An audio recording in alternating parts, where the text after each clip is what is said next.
प्यारे बच्चों, आप सभी का महामाया क्लासेस में स्वागत है। आज हम लोग पढ़ेंगे चित्रकला के बारे में। यूपी बोर्ड एग्जाम 2023 में आने वाले उन क्वेश्चनों को जो कि एमसीक्यू टाइप क्वेश्चन में आएंगे और आपकी आगामी बोर्ड परीक्षा में आपके 20 अंक निर्धारित करेंगे। ठीक है, तो चलते हैं पहले प्रश्न में। देखिए, पहला प्रश्न है, ये भी कई बार पूछा गया है। मनुष्य के चेहरे की लंबाई से सारे शरीर की लंबाई कितना गुना होती है? तो इसका सही उत्तर होगा 7.5 गुना। कितना होता है? 7.5 गुना लंबा होता है। ठीक है, 7.5 गुना लंबा होता है। अब चलते हैं अगले क्वेश्चन पे। देखिए, अगला जो प्रश्न है कि मनुष्य के चेहरे में ठुड्डी से माथा तक की चेहरे की ऊंचाई या लंबाई कितनी होती है? ठीक है, तो इसका सही उत्तर होगा 9 इंच। इसका सही उत्तर क्या होगा? 9 इंच होगा। ठीक है, अब चलते हैं अगले प्रश्न पे। देखिए, अगला प्रश्न है, मनुष्य का सिर से ठुड्डी तक का भाग कैसी आकृति का होता है? ठीक है, तो यह होगा अंडे के समान। ठीक है, मतलब कह सकते हैं अंडे के समान, अंडे के समान या अंडाकार होता है। इसका सही ऑप्शन होगा अंडाकार। अब चलते हैं अगले प्रश्न पे। देखिए भाई, जो अगला प्रश्न है कि मनुष्य का चेहरा बनाने के लिए सबसे पहले क्या बनाते हैं? ठीक है, मनुष्य का चेहरा बनाने के लिए सबसे पहले क्या बनाते हैं? ठीक है, तो मनुष्य का चेहरा बनाने के लिए सबसे पहले अंडाकार आकृति बनाते हैं। क्या बनाते हैं? अंडाकार आकृति बनाते हैं सबसे पहले। ठीक है, सबसे पहले अंडाकार आकृति बनाते हैं, ये सही ऑप्शन होगा। अब चलते हैं अगले प्रश्न पे। देखिए, अगला प्रश्न है, चेहरे में आंखें कहाँ बनाई जाती हैं? ठीक है, चेहरे में आंखें कहाँ बनाई जाती है, कहाँ बनाई जाती हैं? इसका सही उत्तर होगा चेहरे के बिल्कुल बीचों बीच। क्या होता है? चेहरे के बिल्कुल बीचों बीच बनाई जाती हैं। ठीक है, यही सही होगा ऑप्शन, चेहरे के बिल्कुल बीचों बीच बनाई जाती हैं। अब चलते हैं अगले प्रश्न पे। देखिए, अगला प्रश्न है, चेहरे के कितने हिस्से में नाक होती है? ठीक है, चेहरे के कितने हिस्से में नाक होती है? तो इसका सही उत्तर होगा 1/4। इसका मतलब क्या है पता है? चेहरे के चौथाई हिस्से में, चौथाई हिस्से में, चेहरे के चौथाई हिस्से में क्या होती है? मनुष्य की नाक होती है। अब चलते हैं अगले प्रश्न पे। देखिए, अगला प्रश्न है, मनुष्य के घुटने से एड़ी तक की ऊंचाई कितनी होती है? देखिए, चित्र की बात हो रही है, चित्र कैसे बनाएंगे।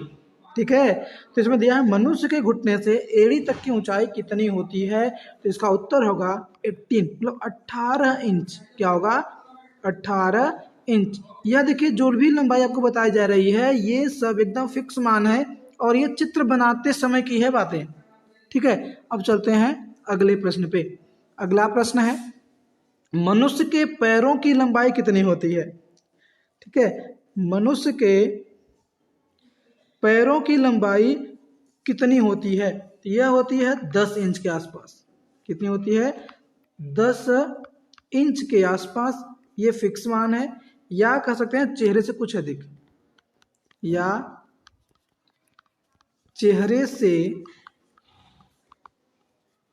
कुछ अधिक, चेहरे से कुछ अधिक, ये इसका सही उत्तर होगा 10 इंच या चेहरे से कुछ अधिक। अब चलते हैं अगले प्रश्न पे। देखिए, अगला प्रश्न है, हाथों की लंबाई कितनी होती है? ठीक है, हाथों की लंबाई कितनी होती है? तो इसका सही उत्तर होगा 7/1/2 इंच।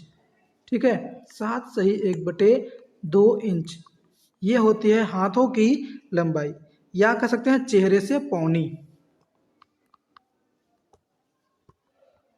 चेहरे से पौनी। ये होती है उसकी लंबाई। अब चलते हैं अगले प्रश्न पे, ध्यान से देखिए। अगला प्रश्न है, मनुष्य के दोनों कंधों के बीच की चौड़ाई कितनी होती है? मनुष्य के दोनों कंधों के बीच की चौड़ाई कितनी इंच होती है? तो इसका सही उत्तर है 18 इंच। कितना होता है? 18 इंच होता है। ठीक है, अब चलते हैं अगले प्रश्न पे। अगला प्रश्न है, रेखांकन। रेखांकन के लिए किस प्रकार की पेंसिल प्रयोग करनी चाहिए? रेखांकन के लिए किस प्रकार की पेंसिल प्रयोग करनी चाहिए? तो इसका सही उत्तर है HB। ये रेखांकन की बात हो रही है। HB, 2B तथा 4B व 6B, ये सब क्या है? शेड करने के लिए है। ये 6B क्या है? शेड करने के लिए। तो रेखांकन के लिए इतनी तरह की पेंसिलों का हम लोग क्या करते हैं? प्रयोग करते हैं। अब चलते हैं अगले प्रश्न पे, जो इस वीडियो का अंतिम प्रश्न होगा। चित्र में गहराई एवं उभार किस प्रकार दिखाते हैं? ठीक है, चित्र में गहराई एवं उभार किस प्रकार दिखाते हैं? ठीक है, जब चित्र बनाते हैं तो उसको अच्छे से सेट किया जाता है, तो सेट करके ही हम लोग क्या करेंगे? गहराई या उभार दिखा सकते हैं। ठीक है, तो यहाँ पर सबसे बढ़िया ऑप्शन क्या होगा? छाया एवं प्रकाश। क्या होता है? छाया एवं प्रकाश। ठीक है, छाया एवं प्रकाश का उचित प्रयोग करके हम चित्र में, अपने द्वारा बनाए गए चित्र में स्पष्ट गहराई एवं उभार को प्रदर्शित कर सकते हैं। ठीक है, यह प्रश्न कई बार बोर्ड एग्जाम में पूछ चुका है और इस बार भी आने की 100% संभावनाएं बनी रहती हैं, बनी भी है। तो आप लोग भाई इस वीडियो को पूरा देखें। ठीक है, अगर चीज़ें अच्छे समझ में आ रही चैनल को लाइक शेयर एंड सब्सक्राइब जरूर करें और अधिक लोगों तक भी शेयर करें। अब जो है आज शाम तक आपको इससे रिलेटेड ऑब्जेक्टिव टाइप क्वेश्चन कराए जाएंगे, जो कि अधिक से अधिक संख्या में होगा। ठीक है, आप यहाँ से 20 अंक अपने एकदम पक्के कर सकते हैं। ठीक है, जय हिंद, जय भारत।